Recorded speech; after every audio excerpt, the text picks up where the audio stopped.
अपने शहर की लेटेस्ट खबरों के लिए चैनल को सब्सक्राइब करें और बेल आइकन को दबाएं।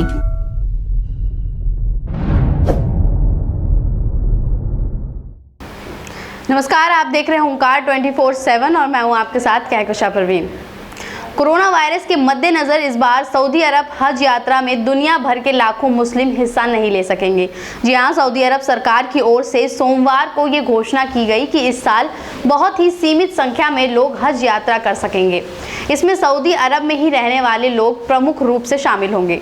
अगले महीने हज यात्रा होने वाली है। मुस्लिमों के लिए जीवन में एक बार हज यात्रा करना बहुत ज़रूरी माना जाता है। इस वजह से पूरी दुनिया के मुस्लिम समाज के लोग इस यात्रा के शुरू होने का इंतजार करते हैं। यात्रा के लिए कई महीने पहले ही रजिस्ट्रेशन भी शुरू हो जाता है। इस साल भी ये प्रक्रिया चली थी, मगर अब इस पर रोक लगा दी गई है।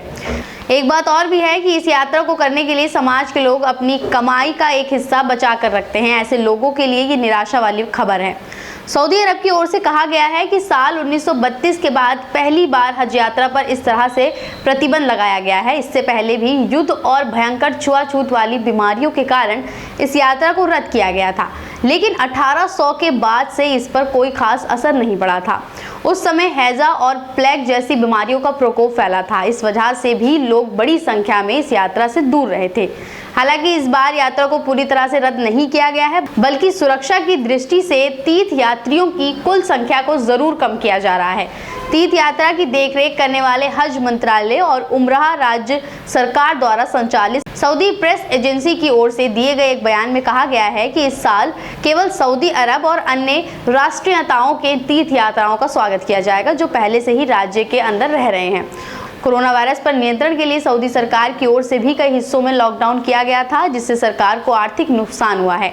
उम्मीद थी कि हज यात्रा से इसकी भरपाई हो जाएगी, मगर अब उस पर भी ग्रहण लग गया है। वायरस के प्रसार को धीमा करने के लिए राज्य की ओर से फरवरी में मक्का और मदीना में पवित्र स्थलों को बंद कर दिया गया था।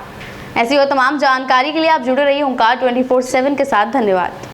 अपने शहर की लेटेस्ट खबरों के लिए चैनल को सब्सक्राइब करें और बेल आइकन को दबाएं।